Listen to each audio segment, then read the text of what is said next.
Chapter 17. Annie. As I crash through the door of our flat, I make the mistake of glancing at myself in the hallway mirror and feel the instant surge of dismay I get every time I look at it. Penny put it up and she's about 2 inches shorter than me. So when she looks in it, she can see her lovely sunny reflection beaming back and then leave the house with the comfort of knowing that she's about to have a great day. When I look, I only catch sight of my chins and neck and leave the house knowing that if I walk into Waitrose at Christmas, then some tweedy toff might mistake me for one of the turkeys. I fling open the suitcase in my room and start chucking things inside it. Clothes, makeup, pajamas. I have about 40 minutes until I need to leave the house to get the train back to Mum's and Dad's house. Hello? He looked round to see Penny and Tanya standing at my door, both looking a little pink-cheeked and suspicious. They climb onto my bed, Penny immediately burrowing her way under the covers like she always does. She says I have the best bedding in the flat, which is true, and Tanya perches along. Hey, I say back, what are you doing? Tanya asks. Are you leaving us? Just for the weekend. I reach out and grab an electric blue jumper I knitted last winter, swiftly throwing it into the suitcase. Apparently I've been invited to my cousin's christening. I look up at them both. You don't want to come, do you? Mum's doing a stew tonight. Penny groans. Tid love to, but I'm seeing Mike. Tiv got plans tomorrow, Tanya says apologetically. You'll have fun though. Tell your parents I say hi, me too. I smile, taking a handful of socks and lobbing them onto the pile of clothes.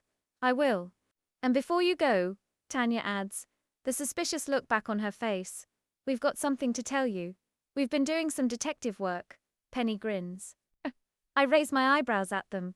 What does that mean? I'm not sure I like where this is going.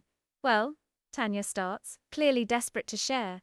We were both sad about your missed opportunity with American Boy. I feel a pang in my heart. For God's sake, get a grip, heart. You've met him once for 10 minutes. And about him leaving without a trace and you never seeing him again, Penny adds. So, we thought we'd help you find him, Tanya bursts, practically bouncing up and down at the idea. Laugh. How are you going to do that? Well, that's what I said, Penny replies, but then Tanya had the most brilliant idea. The guest list, Tanya cries, his name must be on it. So I spoke to my friend Yaz, who was on the events team, and she gave me the list. All we have to do is find your guy on Instagram and bam, we've got him. I stare at her. Crikey, Tanya is wasted in PR. She should be a detective. Is that allowed? I say, what about GDPR? Penny huffs dismissively. Nobody cares about that, Annie. I think they do. Nobody cares if it's in the name of love, Tanya cries, beaming at me. And if he does care, then you can just block him, Penny adds, and Tanya nods supportively. I'm about to protest again that this is a ridiculous idea, but curiosity begins to tickle behind my chest. Is American Boy's name on that list? Could it really be that easy to find him? What if it is? What if he's the love of my life and this is my happily ever after? Oh, look at her face, Penny gushes. She's totally planning her wedding right now, Tam not. I will wear white and have a huge veil and my bridesmaids will be dressed in blue. No green, no, all different colors. To match the autumn leaves. I don't know, I mumble, feeling a free song of embarrassment as I catch their excited expressions. Is this not a bit cringe? It's romantic. Everything about dating is cringe, Annie, Penny says, pulling another pillow from the back of my bed and placing it behind her head. Do you find Hinge less cringe? She has a point. Just let us try and find him, Tanya says. Then you can decide whether or not you're going to message him. You're not going to message him first, I ask sternly. Tanya looks as if I've asked her if she's about to shoplift. Absolutely not. Penny guides honor, Penny says, holding 3 fingers up. Towards me. Okay, I shrugged. Fine. Go and internet stalk to your heart's content. Tanya claps her hands together excitedly. I'm so glad you said that because I've already started. What? I gape at her. Tanya. Only with the first guy, she says, going pink again. Is this your American Boy? She turns her phone to me and I see a man sitting on a sun lounger with 6 women in bikinis draped around him, looking like they're in the advert for the next Wolf of Wall Street film. This is going to be a long weekend. 2 hours later, and I'm squashed into my corner seat on the train, using my bag as a pillow, watching as we chug deeper into the countryside and further away from the bright lights of the city. Outside, the rain is lashing down, leaving little trails which wriggle down the window before flying back off again. The cloak of darkness, which appeared at 7 p.m. in September and has been gradually spreading itself earlier across the sky each day, is firmly in place, giving you that magical feeling of it being the middle of the night or the early hours of the morning. I know everyone moans about the nights being so dark in winter, but I love curling up on my sofa, under a blanket and feeling like I'm hiding from the world. Of course, I love summer too. I love the pub gardens and the smell of sun cream and the feeling of frolicking across Hyde Park, flinging a frisbee at your friends, which are all not in the right state to catch after a bottle of But You Can't Beat Autumn. It makes me feel safe. I know this isn't the coolest thing to say, but I love hanging out with my parents. It doesn't take much for me to throw my weekend plans out of the window and spend 2 days in my childhood home, with its big windows and squashy, plump sofas. The house always smells of delicious food. There's simply no comparison with the food smells in our flat. Neither Mum nor Dad is Gordon Ramsay, but the smell of lasagna or roast chicken sails around my body and gives me a hug as soon as I walk through the door. Like the ribbons of steam floating from the oven are wrapping their arms around me and giving me a little squeeze. After the train arrives at Moreton in Marsh, one lug my suitcase onto the platform and watch the machines swallow my ticket as one push my way through the barrier. Just like clockwork, I spot my dad immediately. He sat in the Volvo, tapping the steering wheel as Mumford & Sons blares out of the speakers. Every birthday party, trip to the pub, swimming class or school disco. It was always Dad in the Volvo ready at the end of the night, parked outside ready to pick me up. He spots me and gets out of the car, even though I try and wave for him to stay in his seat. I'm 32, and he still feels the need to show me how to open the boot.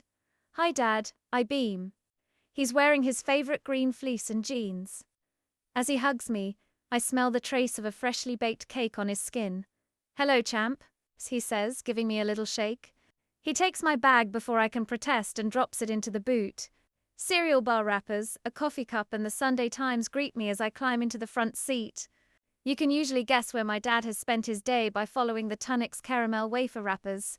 Right, he says, clicking the car into first gear. How are you doing? Fine, I say, making myself comfy as we start to make our way home. I saw your latest costume. Dad says, ignoring my question, like he always does when I ask how he is. It was fantastic. Was the lady pleased? Ismol. We had another commission come through earlier in the week for a polar bear outfit. The brief was cool meets.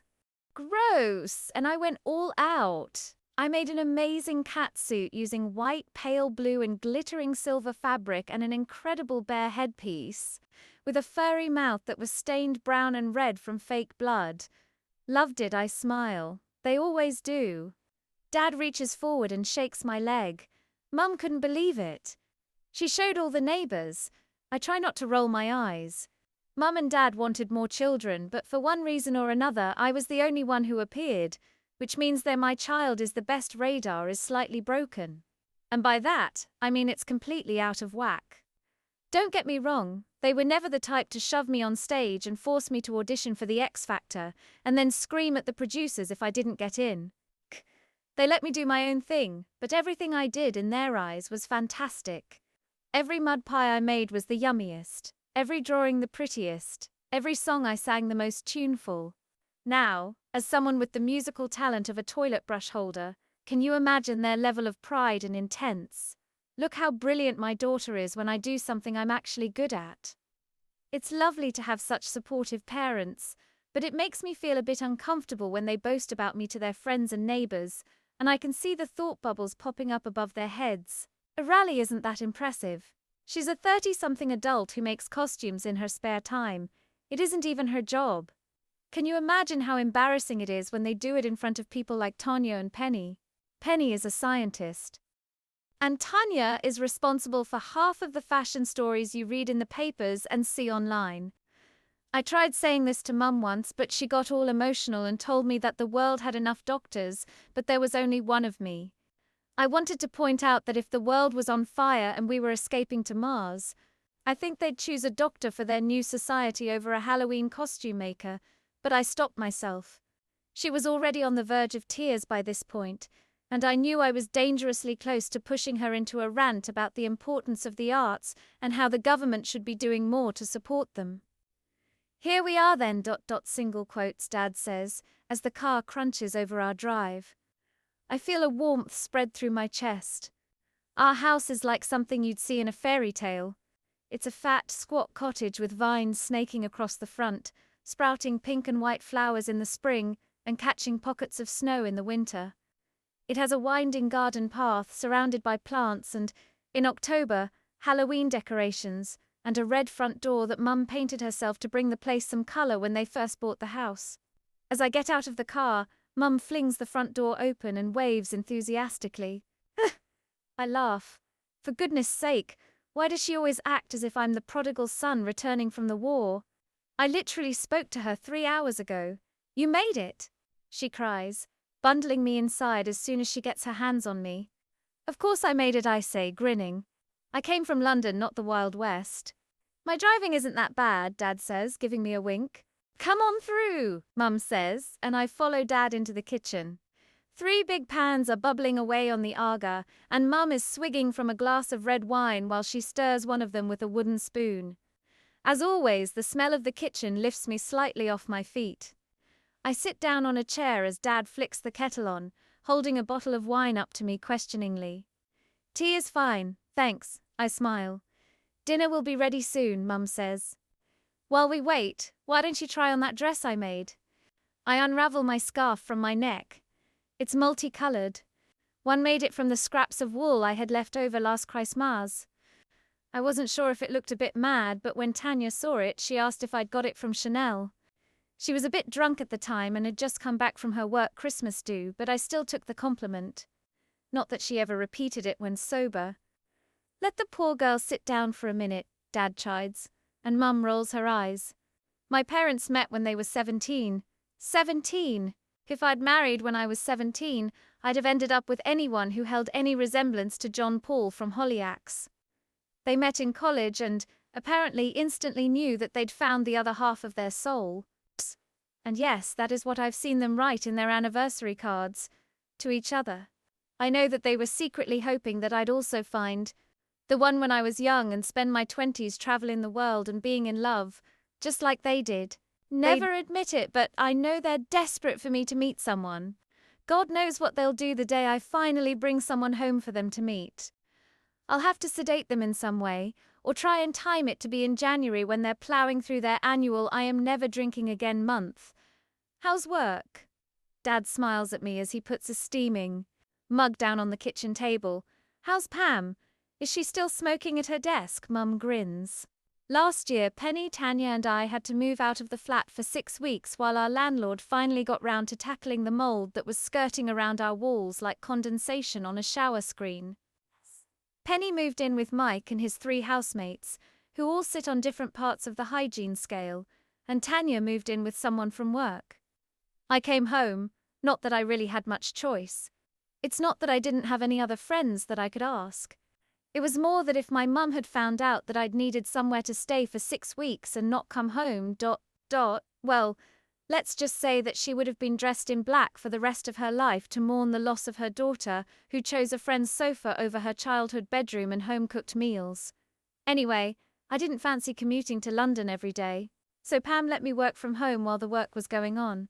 I organised all the viewings with houses and schools and spoke to any prospective clients before matching them with someone in the team who was based in London. On paper it sounded great. A clean, warm house for a month, a full-stocked fridge and washing that's lavished in fabric softenet. In reality, Mum and Dad saw it as their chance to see me in the real world, and made her effort to hide the fact that they were desperate to watch me work, so they could look at each other adoringly and praise themselves for creating a functioning adult. Pam met them over Zoom, as they insisted on popping into the kitchen every time I was on a call to eavesdrop, and if they had their way, get involved. Thank God I don't work in sales.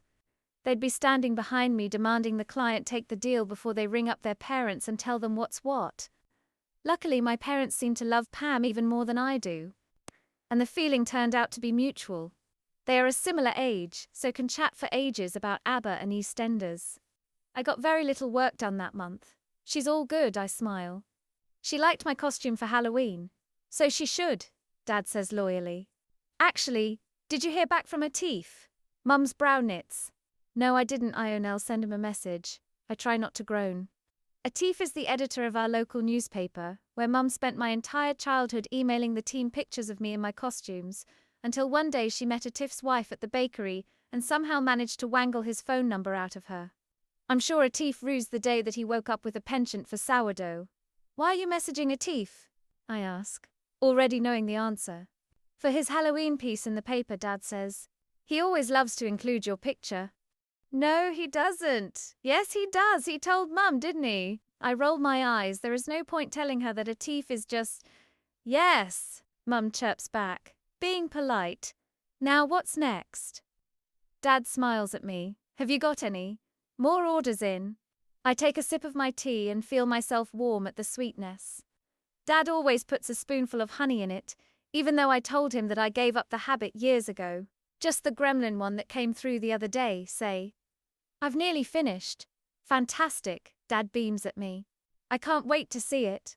I smile, picking up my phone, which has burst into life at the sudden influx of signal and is vibrating wildly. My three-way group chat with Tanya and Penny is going ballistic. For a second, I fear that they may have spotted a mouse again, and they're demanding I come back to London to sort it out.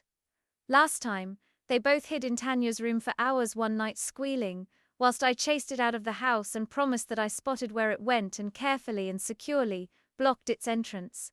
Reader, I have no bloody idea where it went, but I was so delighted that it had disappeared and they'd stopped screaming that I was prepared to swear on the Bible if it meant I could go back to bed. But when I open the messages, I see that Tanya and Penny are sending me endless photos of men's Instagram profiles. Annie, we're trying to work out which man is the most likely to be your type. It's quite tricky without you here, but Penny has come up with an equation. I grin as I look at the 7 emojis Tanya has sent along with her message. Tanya is the most glamorous, suave person that I know, until she writes a WhatsApp message.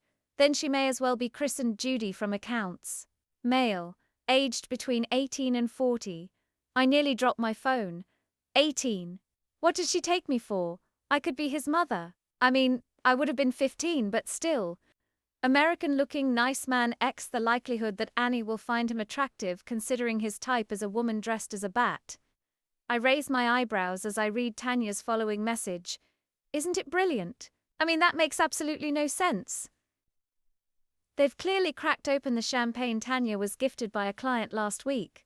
We will shortlist and show you when you get back. We're so excited. I take a deep breath and send up a silent prayer. Please God, don't allow my friends to message these poor, unsuspecting men asking if they're A, American and B, like female bats.